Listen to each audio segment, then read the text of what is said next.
Good morning, wherever you are. Good morning, good morning. You are the star of your day. Good morning, whatever you do. Good morning to you. Hello, I'm Deborah Henson-Conant. I'm here to let everyone know that Jung at Harp will be back next week. I'm just warming up the studio, making sure everything works, or finding out if it doesn't. I'll be back next week with Kathleen as well. Wait a minute, did I start this? Yes, I did. Hello, good morning, good afternoon, good evening, good middle of the night.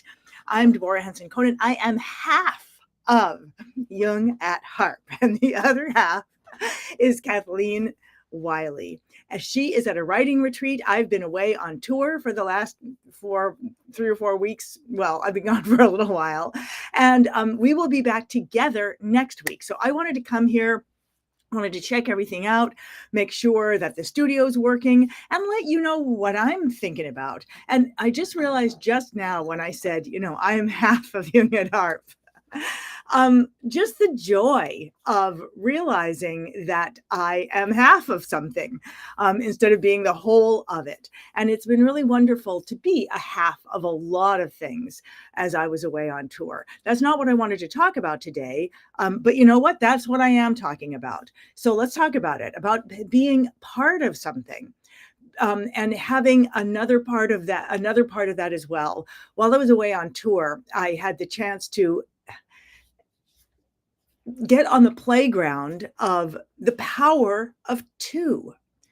And I just realized that when Kathleen comes back again next week, I will get that chance again to be part of the power of two.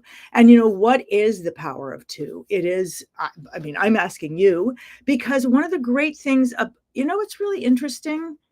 There's like can you let me know whether you're actually hearing me or not? We use this particular app, and one of the really great things about it is that we can reach out to a bunch of different platforms all at the same time, but we can't tell whether we really are reaching out, whether we're connecting with you or not. So if anybody is seeing this, and if you could just let me know, are you seeing this? What's the sound like? Can you hear the harp? Can you hear me? La da dun da dun dun dun dun. Whoa. Okay. I just had this revelation right now. The power of two, when you're not alone, is the power you have with an instrument. You don't even need to know how to play very much, but you're not alone. And your voice is not just this thing out in the universe. When you have an instrument to play, every day is an adventure. That's true. And that's actually what I wanted to talk about.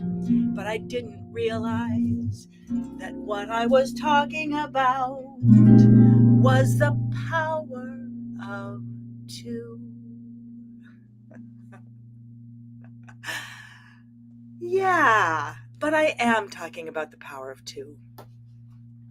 One of the things I notice in Hip Harp Academy, which is my academy, where I'm... Wait a minute, is this even on? Yeah, okay, all right. Well, this is a perfect case in point. If Kathleen was here, I would be engaging with her. we would also be engaging with you, but no matter what was happening in the outside world, on the other side of the internet, we would be engaging with each other, and we would be doing it one-on-one. And when you're playing an instrument, you also have that relationship of the power of two, the power that you're not alone, the power that you two together are there in the universe, whatever that universe may be. And that's part of the power that I got to have when I was on tour. So when I was in Germany, I was doing a power of two with my friend Evelyn Huber, who's also a harpist, and who, interestingly, I noticed that the two people that I was in power of two relationships with specifically on this tour were people who originally came to me to study with me and to be like, here I am here and I want to get to here with my music and or with my life, with my music, with what I'm teaching. And so they did.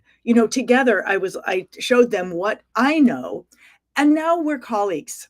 And now I can go and play jazz with Evelyn. And the other person that I was, specifically creating a power of two project with was Shelley Fairplay, who came to me to ask how to create her first show, and then how to create an online harp training academy.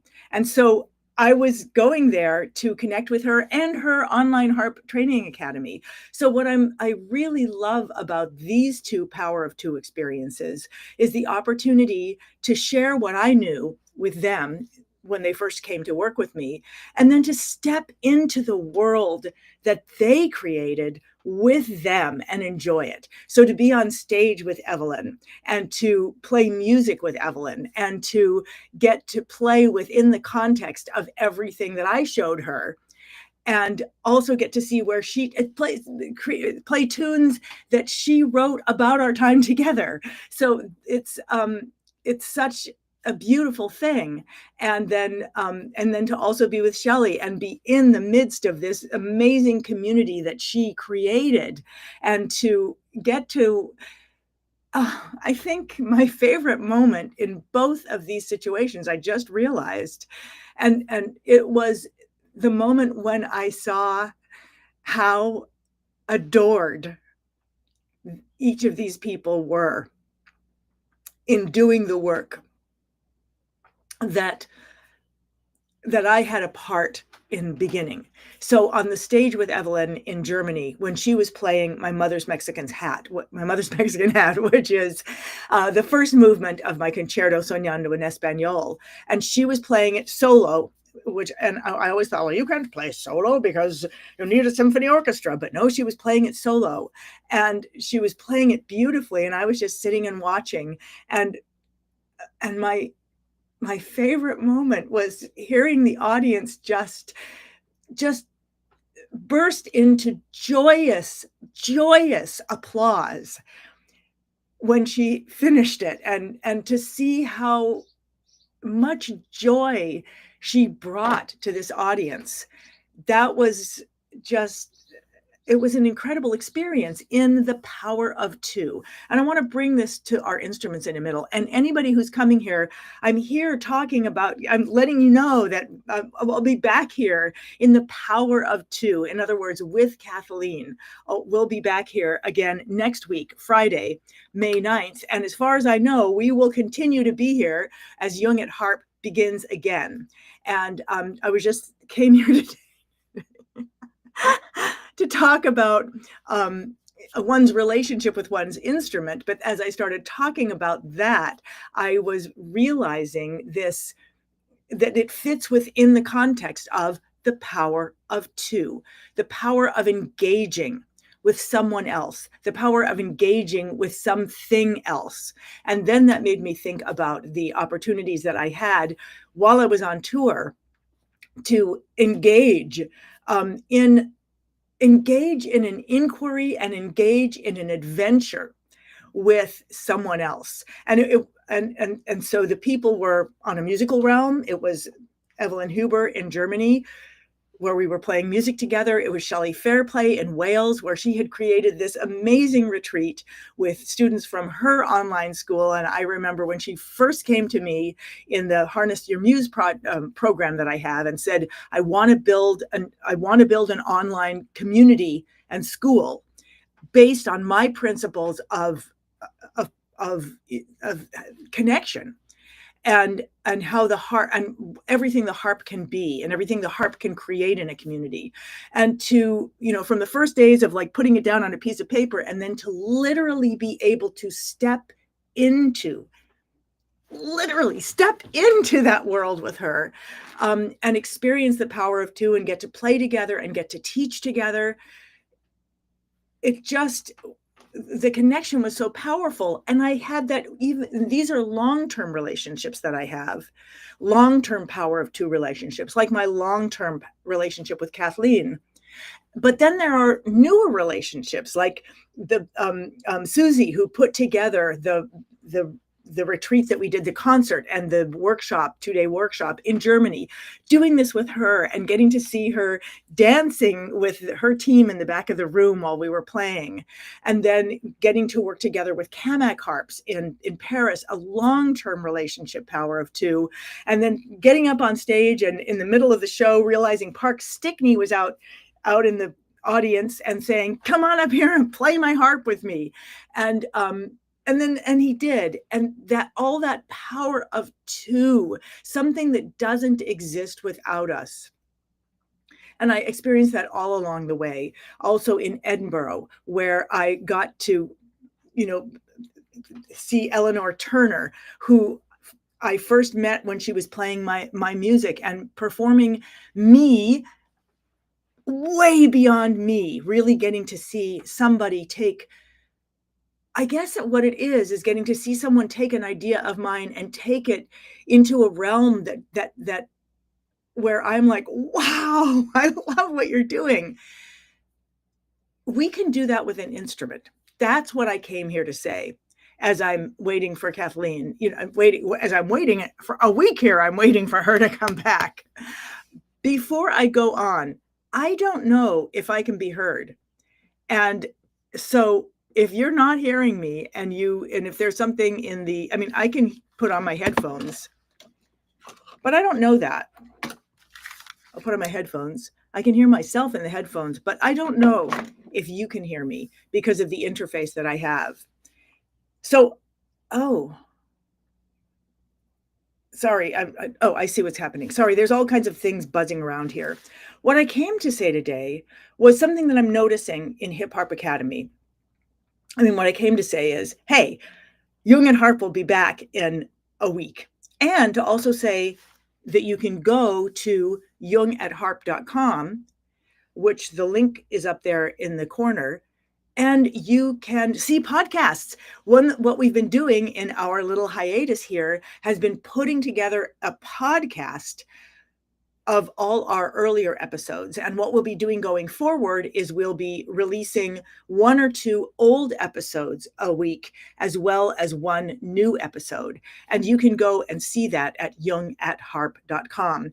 And you can, so now we're like an official podcast, not just, hi, you can see us on Fridays and you can, watch us on YouTube. But you can actually use podcast software, and you will be able to find the podcast in places where people find podcasts. Sorry, now I'm thinking about otters, but that has nothing to do with this. All right, so back to you. What I was thinking this morning, I don't know I don't know if your minds are like this, but I wake up and I get going, and then something starts occurring to me. Something starts, it's as though a seed that I didn't know that I planted yesterday blooms today. And while I'm not aware that I planted the seed, and I'm not aware that I watered it, then I see it blooming. So I want to share what's blooming today, but I also want to give an example of that happened yesterday, because to me, it's really interesting. I kind of got in this place where I was watching a lot of Netflix, and I was like, you better stop doing this, because this is, I don't know, it's addictive or something like that. And okay, great. Okay, thank you, Green Rose. Now I know that I'm heard. So anyway, I was watching this one watching this one Netflix show, thinking, I don't know if I like this or whatever, but I just kept watching it. And there was one episode, let me see if I can explain this. There was one episode about a bowling, it was called The Good Cop. And it's about a father who's a bad cop, and his son who's a good cop. But that really has nothing to do with this episode. It has to do with a bowling tournament, and the father needs to win this bowling tournament for nefarious reasons, whatever. He's in debt, and their best player has to drop out, or probably gets murdered, because it's that kind of show.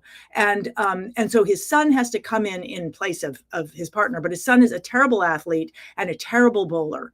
At the same time, there's someone on this police team who's messing around with remote control things and is learning how to remote control through his computer or his phone a ball. And so the bad cop sees this behavior and he says, aha, could we make a bowling ball that no matter how it's tossed, could we make a bowling ball?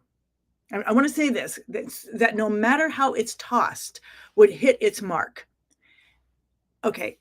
I just heard myself say that. And I want to say that one of the biggest takeaways I had from being on tour was that I felt like everything I did wrong turned out right. Everything I did wrong turned out right. Like on all levels. So this idea, but I didn't realize how these connected until yesterday. So anyway, I'm watching this Netflix thing and knowing you shouldn't be doing this, but I do it anyway. So there's this episode where there is this bowling thing, and you just see over and over again them throwing a bad bowling ball, and then you see it hone in on exactly where it's going to have the greatest effect, because someone else is controlling what the bowling ball is doing. And it has nothing to do with how you are sending that bowling ball out. And this idea, first of all, the realization that everything I did wrong turned out right. Not realizing that this bowling ball thing connected with it, because no matter what the guy does, the bowling ball hits its mark. And then I was talking with a coach who was talking about connecting to my inner guidance, rather than like, you should do it this way, and no, you should do it this way, and you're not doing it right, and blah, blah, blah, blah, blah, blah, blah, blah. But the inner connection. And where I'm leading with this, and I'm telling you this because I'm going to forget in a second where I'm leading to it, I'm leading back to the power of two, the connection with another person, having a conversation, or with your instrument. Anyway, so this idea, seeing this over and over again in this Netflix on my little phone, had a powerful impact on me. I really don't remember anything else valuable about the show, but literally seeing that and being able to connect it in with myself, with the fact that there is some navigational device within me that is connected to actually hitting the mark, meaning being effective at connecting with what I'm out to connect. Just being aware of that. So first I experience it on tour, and then I see it, but don't realize that there's a connection there in this, Netflix series that I don't remember anything else about. And only when I'm here talking to you do I realize the connection, how those two things are connected. Okay, got it. Okay. So what I'm talking about now, I'm talking about the power of two, the power of any two things connecting, the power of any two people connecting, and how that is relevant to playing an instrument.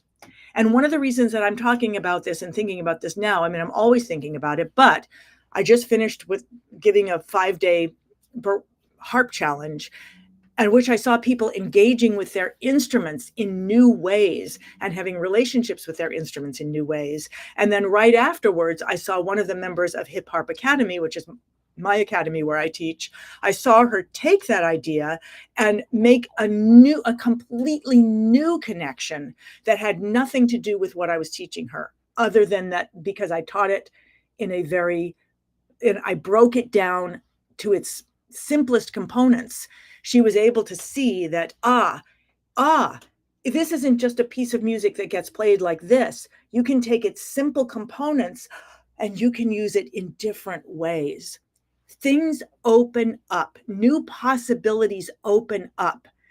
in the power of two people in a conversation who are really having a conversation, who don't have any other intention other than discovering something new through the conversation. And where this takes us with instrument, and something that I want to invite you to, is connection with an instrument, because I realize that the thing that seems to be painful to people over and over again, or the way they seem to come to an instrument, is I have to get better, I have to be good enough. And what I discovered with an instrument as a child was that the minute you touch it, it becomes the power of two. It becomes the resonant voice, or the resonant accompaniment. It becomes that support. It becomes that other thing that's giving you guidance, in my case, sometimes. So what I discovered, I mean, I've spent my life developing virtuosity and writing pieces that are virtuosic and guiding other people towards virtuosity, and also realizing at the same time that the pieces that move people the most are often the simplest pieces. So while it's really fun to like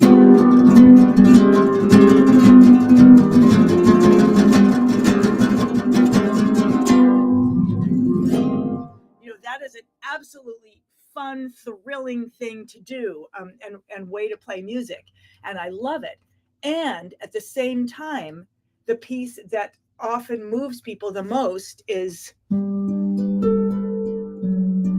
this completely simple piece. And so as I discover this, and as I watch in the academy, as I'm seeing over and over again, people struggling with this,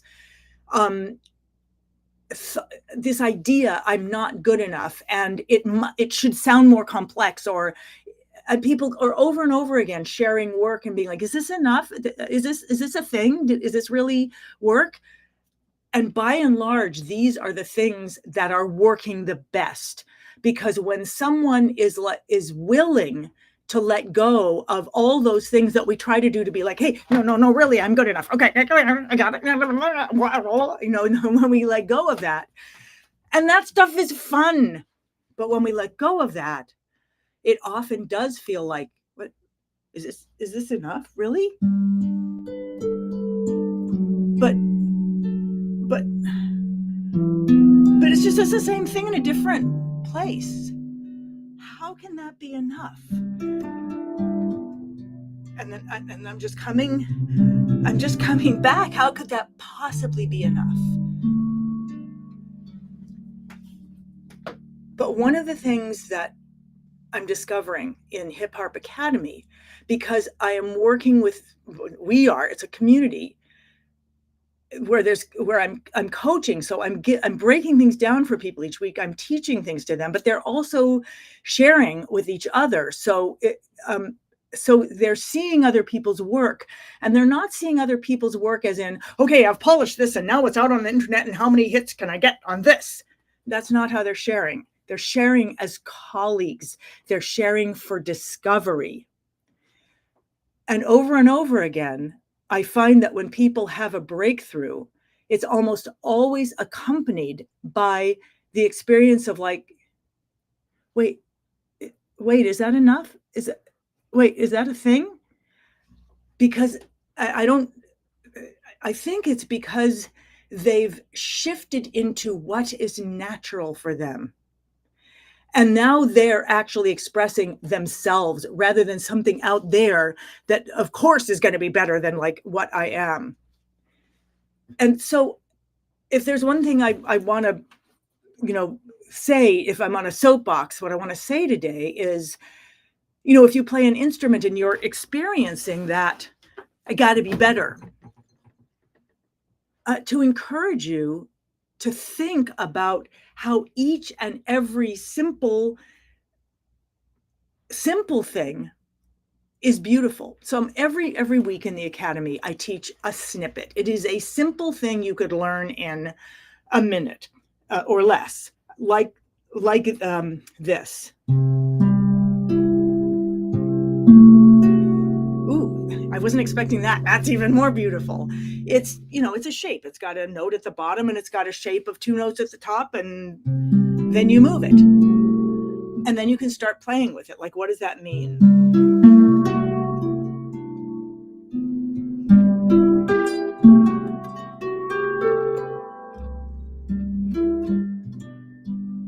You start moving it around, but you're starting from a simple place. And it may sound complex to others, but to you, you're just playing with like blocks and you're moving them around and you're listening to them, you're exploring them. You guys, I just got lost. What am I talking about? Oh yeah, that it is the power of 2. It is the connection with the, I'm like, well, it's the notes I play that are going to make me good and look good. And then beginning to see, no, it's not. It's that you are connecting. You are connecting. And when you make that connection, what do you make of it? How do you lean into it? How do you get so comfortable with it that it becomes a samba, or it becomes something else, and it moves? And maybe it sounds weird for a while, but you don't stop. You don't say, hey, that isn't right. You just move it a little bit. I think that's how this thing happened, where I had that experience that everything I do wrong turns out right. Maybe it's because I didn't stop, and I just kept going, and I just kept exploring, and I just kept connecting, and because I had something in my hands that I could share, then I was able to keep going and keep connecting, to the point that I had that feeling that that bowling ball was being moved by something else, that no matter where it went, if I just kept going, it would hit its mark. So, as I was just saying what I just said, I was thinking, right. And if Kathleen were here right now, she would be part of that discovery of of the connection that we were out to make. And next week she will be. And so this time, it's time for me to leave. So I want to leave you with 2 things or 3 things. What I want to leave you with is making meaningful music. Okay, so this is a guide that I created. It's just a PDF guide. You can download it. You can download it for free. Just get the QR code, click the QR code, and it talks about connection. It talks about the power of connection in music, not the power of being the greatest in the world, blah, blah, blah, blah, blah, but the power of connection. So that's one thing. Second thing is, if you are a harpist, Hip Harp Academy is, it's in registration. What that means, what it means is it's in registration is it means we're about to start a quarter where we'll be sort of resetting, and by resetting, that means that we are going to have a special session tomorrow, Saturday, where we're really looking at how to set ourselves up for a successful, creative, the rest of the quarter, what we're setting up to do that. And it also means that when you join now, there's a discount. So if you're a harpist, just click on that so that you can connect with me at Hip Harp Academy.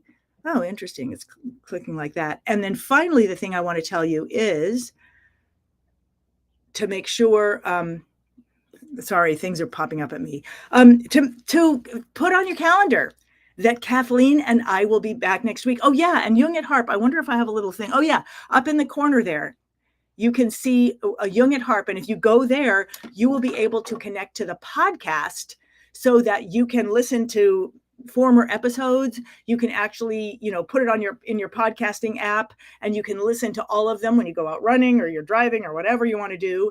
And then come and join us next week. We will be back now for the duration as Jung at Harp begins again with the power of 2. And the other thing I want to leave you with is that if you have an instrument, I wrote this down, so I want to see what I wrote. I said, we try to get better and better without really enjoying and sharing what we already are and what we can already do, as if improving were some requirement. But the thing is, we don't have to study to improve. It is the nature of nature that we evolve to become more expressive and engaged with what we are doing as we do it. If you are interested in it, it will become more interesting. And this is why it is so important to have music as something we engage with and not as something we're working to get right. So if you can play if you have any instrument, whether you can play it or think you can play it or not, play with it and start discovering what you love. You don't have to take lessons to do that. You can, it's great, because then you get input from the power of two or more, because then you're not doing it alone. But you can start alone because you're not alone, because you have that instrument. So start by getting interested in the instrument and what sounds it makes. And then if you're a harpist and you want to be in a community of people who are doing that, because that accelerates this experience of discovery, then come and join me in Hip Harp Academy. And if you're not a harpist, Kathleen also has a community, and hers is all about embodiment of the spirit. And so both of what we have communities about are about embodiment. Mine is with an instrument, hers is with your actual body. And so that is what I leave you with today. And I hope I will see you next week, same time-ish, same date of the week.